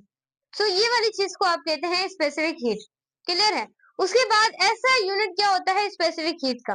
अब अगर ऐसा यूनिट ऑफ स्पेसिफिक हीट की अगर हम बात करें तो हमारे पास होता है joule, kilogram, kilogram multiply by kelvin. ये इसका क्या होता है, स्पेसिफिक हीट का यूनिट होता है। देखिए ये आपने याद रखना है, unit of the specific heat, ये बहुत ज्यादा इंपॉर्टेंट है। और आपने बी प्रिपरेशन लेना है कि कैसे यहाँ पर आया, क्योंकि अगर हम बात करें हीट का यूनिट क्या होता है, हमारे पास जाउल होता है, सही। तो यहाँ पर होगा डेल्टा क्यू, उसके बाद यहाँ किलोग्राम, यहाँ पर आपके पास आएगा मास एंड डेल्टा टी। सो ये इसका फॉर्मूला है जो कि मैंने ऊपर नहीं रखा। ये देखें, ये स्पेसिफिक हीट को हम शो करते हैं सी से। डेल्टा क्यू का मतलब क्या है, चेंज आ रहा है हीट में।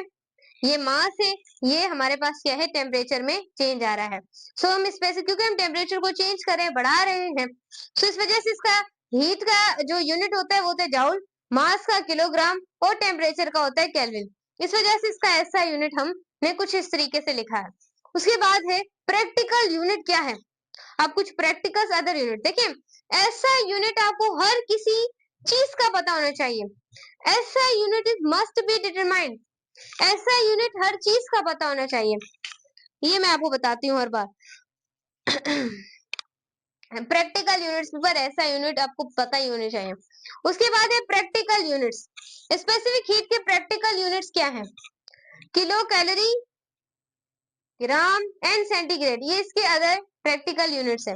डायमेंशन लाजमी पूछी जाती है। फोर्स की डायमेंशन ज्यादा पूछी जाती है, एक्सेलरेशन की पूछी जाती है, वेलोसिटी की पूछी जाती है। तो ये सारी डायमेंशन, सरफेस टेंशन की पूछी जाती है, वर्क की पूछी जाती है, एनर्जी की।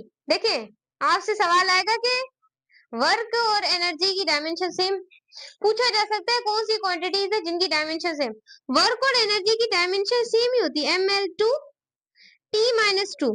एनर्जी और वर्क की डायमेंशन सेम ही होती है। ये सवाल हर बार आता है। तो इन सब की डायमेंशन, स्पेसिफिक हीट की भी आपसे पूछी है, सरफेस टेंशन की भी ज्यादातर पूछी जाती है। तो सारे डायमेंशन के लिए आपने बी प्रिपरेशन लेना है, क्योंकि जितनी भी एनर्जीज है वर्ल्ड में उनकी डायमेंशन ml2 t-2 ही होती है। इस वजह से हमारे पास जो एनर्जी है, ये जो हीट है, इसकी डायमेंशन भी यही है, क्योंकि हीट भी एक एनर्जी है, एनर्जी की फॉर्म है।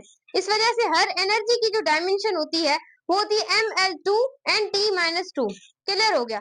उसके बाद मास, मास को हम कैपिटल M से डायमेंशन में भी शो करते हैं, और T को हम Q। देखें मैंने आपको बताया था टेम्परेचर की दो डायमेंशन होती है, एक इस तरीके से कुछ इस तरीके से, और एक क्या होती है केल्विन। आप जो भी थीटा या केल्विन जो भी इस्तेमाल कर सकते हैं, ये आप लोगों के ऊपर है। सही हो गया? तो इस वजह से हमने क्या लिखा है यहाँ पर, Q लिखा है। उसके बाद m सेम है, हमने कैंसल आउट कर दिए। बाकी जो डायमेंशन बची, specific L2 t-2 and angle by -1, ये डायमेंशन बहुत ज्यादा आती है। इसको याद कैसे करना है? L के ऊपर था 2, T के ऊपर था 2, एंगल के ऊपर था -1। सही, ये याद कर लेना, जैसे भी याद करें आप लोग। मोलर स्पेसिफिक, देखें स्पेसिफिक हीट के आपने मोलर लगा दें तो ये बन जाएगा, क्योंकि है यही सेम, है यही, उठाकर आप इसे पढ़ते हैं। लेकिन यहाँ पर बच्चों आपके पास आ जाता है यूनिट मोल। यहाँ पर आपने यूनिट मोल को स्टडी नहीं किया। इसको पता होना लाजमी है कि मोलर स्पेसिफिक हीट क्या होती है। मोलर स्पेसिफिक हीट ये भी एनर्जी की अमाउंट ही होती है, एक तरह की एनर्जी की अमाउंट ही होती है, लेकिन ये रिक्वायर्ड होती है जब भी हमें टेम्परेचर को बढ़ाना होता है। अब टेम्परेचर को कितना राइज करना होता है, ये बड़ी चीज है कि टेम्परेचर को कितना राइज करना होता है। टेम्परेचर को कितना राइज करेंगे? एक यूनिट मोल कोई भी सब्सटेंस का, 1 सेंटीग्रेड से 2 सेंटीग्रेड, 3 से 4, इस तरीके से टेम्परेचर को बढ़ाना, जैसे 36 से 37, 48 से 49, इस तरीके से। अब फॉर्मूला स्पेसिफिक हीट का और मोलर स्पेसिफिक हीट में क्या फर्क है? देखिए ना, केमिस्ट्री में भी आपने पढ़ा होगा। सिर्फ आपने m की जगह यहाँ पर नंबर ऑफ मोल्स को पुट करना है। ये वही क्या है? स्पेसिफिक हीट है। ये वही क्या है? ये हीट है। ये क्या है? नंबर ऑफ मोल्स है, ये फर्क है। उसके बाद T क्या है? टेम्परेचर है। और इसका जो ऐसा यूनिट है डेल्टा Q का, वही जॉल, लेकिन यह मास नहीं है। यहाँ पर क्या है? Number of moles, number of moles. तो यहाँ पे मोल्स को मल्टीप्लाई टेम्परेचर का यूनिट क्या होता है? केल्विन होता है। इसका प्रैक्टिकल यूनिट, इसका कैलोरी, इसका भी कैलोरी, लेकिन यहाँ पर ग्राम इस वजह से आया क्योंकि यहाँ पर मास था, यहाँ पर मोल था, इस वजह से मोल मल्टीप्लाई सेंटीग्रेड। उसके बाद डायमेंशन देखें सेम है, m यहाँ पर देखें, यहाँ पर सिर्फ m आएगा, डायमेंशन में यहाँ पर m नहीं आएगा, यहाँ पर m आएगा। ये चीज याद रखिएगा। मोलर आगे जब आप एमसीक्यू टिक करें ना, कॉन्फिडेंस ना आ जाए कि आपको लगे स्पेसिफिक हीट है, आपको लगे स्पेसिफिक हीट है, आप ये वाली डायमेंशन पे गलत, ये नहीं हो सकता स्टूडेंट्स। याद रखिएगा, मोलर के आगे, डायमेंशन के आगे मास लगेगा, लाजमी मास लगेगा, यहाँ पर नहीं लगेगा। ये इंपॉर्टेंट कॉन्सेप्ट है जो कि अदर स्टूडेंट्स को पता ही नहीं होता। भाई एमडी गेट देने जा रहे हैं, भाई बी प्रिपरेशन तो रहो बच्चों। ये आपके पीएमडीसी के अकॉर्डिंग ये लिखा हुआ है बार बार कि आप बच्चों को बताएं स्पेसिफिक हीट क्या है और कॉन्सेप्चुअली बताएं। उसके प्रैक्टिकल यूनिट्स मैंने आपको बताया, अदर यूनिट्स बताएं। और आपको क्या बताऊं, इसमें से बच्चों ये एमसीक्यू डायमेंशन लाजमी आती हैं, और अदर यूनिट्स के अलावा ऐसा यूनिट ज्यादा आते हैं। अदर यूनिट्स भी याद रखें, ये भी आ सकते हैं, क्या पता इस साल यही बात अगले साल वायरल हो जाए कि भाई क्या हुआ कि इस बार हमें दिए गए प्रैक्टिकल यूनिट्स। बी प्रिपरेशन रहे, इस वजह से मैंने प्रैक्टिकल यूनिट्स भी लिखे। और डायमेंशन को लाजमी याद रखना, बिल्कुल याद रखना। ये वैसे एनर्जी की डायमेंशन नहीं लग रही, ml2T-2, इतना तो आप याद कर सकते हैं। अगर मोलर स्पेसिफिक हीट को डेल्टा-1, और अगर देखें स्पेसिफिक हीट की हो तो m को यहाँ से हटा देना है, बाकी L2T-2 Q-1। कोई मुश्किल नहीं है, कोई मुश्किल बात नहीं है। अब आगे चलते हैं। सो स्टूडेंट्स, अब हम पढ़ने वाले हैं कि हमारे पास स्पेसिफिक हीट ऑफ गैसेस क्या होती है। इसको आपने थोड़ा सा ना डिटेल में समझना है, क्योंकि ये टॉपिक बहुत ज्यादा इंपॉर्टेंट है। स्पेसिफिक हीट ऑफ गैसेस, यहाँ पर गौर करें।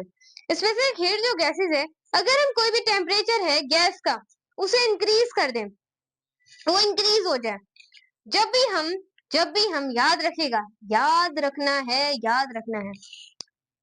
इंक्रीज हो जाए, किसकी वजह से इंक्रीज हो जाए, इसकी वजह से इंक्रीज हो जाए account of the compression, account of the compression, compression की वजह से इंक्रीज हो जाए। सो इसे आप कहते हैं स्पेसिफिक हीट ऑफ गैसेस। यानी टेम्परेचर हम किसी भी सिस्टम को दे नहीं रहे। देखें, again I will tell you, देखें ये कोई भी सिस्टम है और इस सिस्टम में क्या लगी हुई है, कोई ना कोई यहाँ पर सिस्टम के ऊपर कुछ ना कुछ पिस्टन भी लगी होगी, और यहाँ पर कुछ ना कुछ पार्टिकल्स भी प्रेजेंट होंगे। बिल्कुल मैम, कुछ ना कुछ पार्टिकल्स भी प्रेजेंट होंगे। अब यहाँ पर डिटेल समझनी है, कॉन्सेप्ट समझना है, मजाक नहीं करना। यहाँ पर देखिए क्या है, कंटेनर है, और इस कंटेनर में यहाँ पर पिस्टन लगी हुई है, कोई भी सिस्टम या कंटेनर जो भी कर ले। अब यहाँ पर अचानक से आप इसको क्या कर देते हैं, कंप्रेस कर देते हैं। पिस्टन को अचानक से आप सिस्टम में क्या कर देते हैं, कंप्रेस कर देते हैं। और अचानक से जब आप किसी भी सिस्टम के अंदर पिस्टन को कंप्रेस करें, तो उसकी वजह से आप टेम्परेचर दे नहीं रहे, वहां पर टेम्परेचर गैस का बढ़ जाएगा। कोई भी सिस्टम के अंदर पिस्टन लगा हुआ था, अचानक से हमने उसे आके कंप्रेस कर दिया, और कंप्रेस करने की वजह से वहां पर आपका टेम्परेचर क्या हो जाएगा, इंक्रीज हो जाएगा। वहां पर आपका टेम्परेचर क्या हो जाएगा, इंक्रीज हो जाएगा। जब हम क्या करेंगे, टेम्परेचर किसी भी गैस का बढ़ाएंगे, वो कैसे बढ़ेगा टेम्परेचर, जब हम अचानक से सडनली से हम क्या कर लेंगे, उसे कंप्रेस कर देंगे किसी भी पिस्टन को। सो उसकी वजह से उसे आप कहते हैं, this is called the specific heat of the gases. यहाँ पर कंप्रेशन में डेल्टा क्यू 0 हो जाएगा, कि यहाँ पर हम हीट दे ही नहीं रहे, यहाँ पर कहीं पर हमने हीट दी, बिल्कुल भी नहीं दी। हमने अचानक से आके पिस्टन को क्या कर दिया, अचानक से कंप्रेस कर दिया, और कंप्रेस करने से टेम्परेचर बढ़ गया। यहाँ पर हमने कुछ ना कुछ उसे हीट भी नहीं दी। हमने जो हमारे पास स्पेसिफिक हीट का फॉर्मूला है वो है delta Q M delta T है। सो यहाँ पर हमारे पास स्पेसिफिक हीट क्या होगी, 0 होगी, क्योंकि यहाँ पर हम किसी सिस्टम को हीट दे ही नहीं रहे। यहाँ पर ये कंडीशन समझना आपके बहुत ज्यादा इंपॉर्टेंट है। अब कंडीशंस की तरफ चलते हैं। अगर हम टेम्परेचर को बढ़ा दें, हीट सप्लाई करें, और हीट के सप्लाई, यहाँ पर हम हीट को सप्लाई करे हैं, वहां पर हम हीट को सप्लाई नहीं करे थे, हीट को सप्लाई करें, टेम्परेचर बढ़ जाए और वो इक्वल हो, बराबर हो fall in temperature due to the expansion of the gases. देखिए टेम्परेचर बढ़ जाए, जब हम हीट को सप्लाई कर रहे हैं, टेम्परेचर इंक्रीज हो जाए, और उतना ही फॉल हो जाए जब हम उसे क्या करें हैं, एक्सपेंड करें हैं, तो वहां पर डेल्टा टी क्या हो जाता है, 0 हो जाता है। और यहाँ पर डेल्टा क्यू एम मल्टीप्लाई, यहाँ पर हमारे पास जो क्योंकि डेल्टा टी यहाँ पर टेम्परेचर में चेंज नहीं आया, जितना टेम्परेचर बढ़ा सप्लाई हीट करने, उतना टेम्परेचर कम हो गया, तो जितना बढ़े उतना कम हो जाए, तो वहां पर टेम्परेचर में कोई चेंज नहीं आता। वहां पे टेम्परेचर में कोई चेंज, देखे जितना टेम्परेचर को बढ़ाया उतना ही टेम्परेचर को फॉल करवा दिया गैसेस के, तो वहां पर डेल्टा टी में कोई चेंज नहीं आया। तो ये हमारे पास क्या हो जाएगी, मोल जो स्पेसिफिक हीट कैपेसिटी इन्फिनिटी तक चली जाएगी, इन्फिनिटी तक, यानी कि जिसकी कोई हद ही नहीं है, वहां तक ये चली जाएगी। उसके बाद हमारे पास है, अगर हम टेम्परेचर को राइज कर दें हीट के सप्लाई करने से, वो टेम्परेचर ज्यादा बढ़े कम कम हो। यानी कि अगर टेम्परेचर है 20 डिग्री सेंटीग्रेड जो है फुल टेम्परेचर है, टेम्परेचर है 20 डिग्री सेंटीग्रेड, ए कोई भी ए सिस्टम है, और एक जो सिस्टम है उसने टेम्परेचर बी ने गेन कर लिया 15 सेंटीग्रेड। तो जब हम टेम्परेचर को बढ़ाएं, हीट को सप्लाई करें और टेम्परेचर ज्यादा बढ़े और कम कम हो, देखिए बड़ा ज्यादा है, कम थोड़ा सा हुआ है, कम थोड़ा सा हुआ है, सो हम तब कहते हैं कि एक्सपेंशन हुई है गैसेस की, और वहां पर आपके पास स्पेसिफिक हीट की वैल्यू पॉजिटिव होगी। अगेन मैं आपको बताना चाहूंगी, देखें जब भी टेम्परेचर बढ़े और वो ज्यादा बढ़े, कम जो है वो कम हो थोड़ा, तो गैस उसमें क्या हो गई है, एक्सपेंड हो गई है। सो वहां पर हमारे पास स्पेसिफिक हीट की वैल्यू एमसीक्यूज है, क्या होगा आप लोगों के पास, पॉजिटिव होगी, क्या होगी, पॉजिटिव। देखें यहाँ पर गौर से समझे थर्मोडायनेमिक्स को, ये क्लियर हो गया। अगर मैं आपसे ये कहना चाहूं, अगर if rise temperature heat supply fall to greater temperature, तो वहां पर हीट क्या होगी, कॉन्ट्रैक्ट ऑफ गैसेस, वहां पर गैसेस कॉन्ट्रैक्ट होंगी, और याद रखिएगा सी की वैल्यू क्या होगी, नेगेटिव होगी।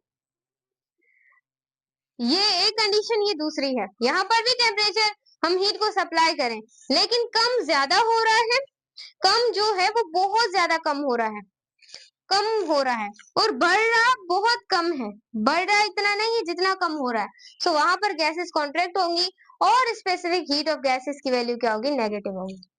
क्लियर हो गया, आप इसे नोट कर लें, मैं पानी भी पी लूं, आप नोट कर लें यहाँ पर।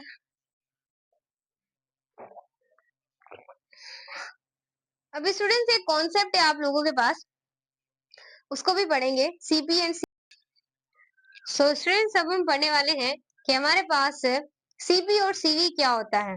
इसके कॉन्सेप्ट बहुत ज्यादा इंपॉर्टेंट है और ये लास्ट टॉपिक है थर्मोडायनेमिक्स का ऑफ द पीएमडीसी सिलेबस, कि आपको पता होना चाहिए कि एक आपके पास सीपी क्या होता है और एक सीवी क्या होता है।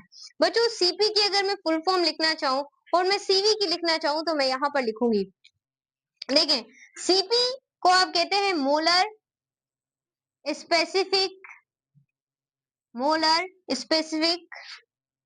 हीट ऑफ कांस्टेंट प्रेशर, ये इसकी फुल फॉर्म है।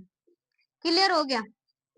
उसके बाद अगर मैं सीवी की फुल फॉर्म लिखना चाहूं तो ये मोलर स्पेसिफिक हीट है किसकी, ऑफ कांस्टेंट वॉल्यूम। इतना क्लियर हो गया। सीपी क्या है, मोलर स्पेसिफिक हीट है, किसकी मोलर स्पेसिफिक हीट है, कांस्टेंट प्रेशर की। उसके बाद सीवी क्या है, ये भी मोलर स्पेसिफिक हीट है, लेकिन किसकी मोलर स्पेसिफिक हीट है, कांस्टेंट वॉल्यूम की। ये चीज आपको क्लियर होगी इसकी फॉर्म। अब सीपी के बारे में डिटेल करेंगे। ये अमाउंट ऑफ हीट होती है, हीट का एक तरह का अमाउंट होता है जो टेम्परेचर को बढ़ाता है। कितना हीट का अमाउंट टेम्परेचर को बढ़ाता है, जब यूनिट मोल ऑफ सब्सटेंस यानी कि 1 सेंटीग्रेड, जैसे कि टेम्परेचर था 30 सेंटीग्रेड, उसे किया 37, यानी कि 1 ग्राम ऑफ हीट को बढ़ाने से 1 सेंटीग्रेड ऑफ टेम्परेचर बढ़ाने के लिए 36 था तो 37 कर दिया, 25 था तो 26 कर दिया, तो वहां पर हम लेते हैं सीपी को। बट यहाँ पर एक पॉइंट ऐड करनी है, जब आप कांस्टेंट प्रेशर पर ले तो उसे सिंप्लीफाई आप कहते हैं molar specific heat of the constant pressure, जिसमें अमाउंट ऑफ हीट बढ़ रही है, टेम्परेचर भी बढ़ रहा है, यूनिट मोल ऑफ सब्सटेंस। जब आप टेम्परेचर को 1 सेंटीग्रेड किसी के इंक्रीज करें या आप टेम्परेचर को 1 केल्विन क्या करें हैं, इंक्रीज करें हैं। क्लियर हो गया, इतना आपको क्लियर हो गया। उसके बाद ये एक आइसोबैरिक प्रोसेस है। आइसोबैरिक प्रोसेस एक ऐसा प्रोसेस होता है जहां पर आपके पास क्या होता है, कांस्टेंट प्रेशर होता है, उस प्रोसेस को हम आइसोबैरिक प्रोसेस कहते हैं। क्लियर हो गया। और आइसोबैरिक जो प्रोसेस होता है उसमें सीपी और सीवी बराबर होता है गैमा के। ये इंपॉर्टेंट कॉन्सेप्ट है कि आइसोबैरिक प्रोसेस के अंदर ये एमसीक्यूज आएगा कि आइसोबैरिक जो प्रोसेस है, देखिए सीपी को ही आप आइसोबैरिक प्रोसेस कह रहे हैं क्योंकि यहाँ पर कांस्टेंट प्रेशर है। सही हो गया। और ये बराबर सीवी बराबर होगा आइसोबैरिक प्रोसेस में गैमा के, इसके बराबर होगा गैमा के क्या होगा यहाँ पर बराबर होगा। सही हो गया। देखें सीपी और सीवी किसके बराबर होगा, गैमा के बराबर होगा। अगर मोनो एटॉमिक गैस होगी, मोनो एटॉमिक गैस होगी तो ये एमसीक्यूज आएगा कि मोनो एटॉमिक गैस के लिए गैमा बराबर होते है, इसकी वैल्यू क्या होती है कांस्टेंट प्रेशर में, तो वो होती है 1.6। ये एमसीक्यूज याद रखना है। उसके बाद हमारे पास है diatomic gas. Diatomic gas के अंदर वैल्यू याद रखनी है 1.4 होती है गैमा की, याद रखेगा। फॉर ट्राई एटॉमिक गैस में जो वैल्यू होती है वो होती है 1.33। आपने यहाँ पर कोई चीज नोट की ना हो लेकिन मैंने नोट की है कि हर एक मोनो डाई एंड ट्राई इसके अंदर एक एक परसेंट क्या आ रहा है, सीपी में इंक्रीज आ रहा है। तो याद रखिएगा CP is must be greater than MCQs आता है। सीपी ग्रेटर होती है सीवी से या सीवी ग्रेटर होती है सीपी से, या दोनों सही होते हैं या कोई भी सही नहीं होता। तो ये चीज याद रखिए ना, सीपी ग्रेटर होता है किसके, सीवी के ग्रेटर होता है। और कॉन्सेप्ट कोई नहीं है, सिर्फ कॉन्सेप्ट यही है। सो ये थी हमारी वन शॉट। आई होप आपको बहुत ज्यादा पसंद आई हो। और हम सुबह से आप लोगों के लिए मेहनत कर रहे थे 8 बजे से, और अब मेरे ख्याल से 1 बजे हमारी ये वीडियो खत्म हुई है क्योंकि बार बार ऐसा होता है कहीं माइक की बैटरी खत्म हो जाती है, कभी क्या हो जाता है। सो इस वजह से सपोर्ट कीजिएगा हमें।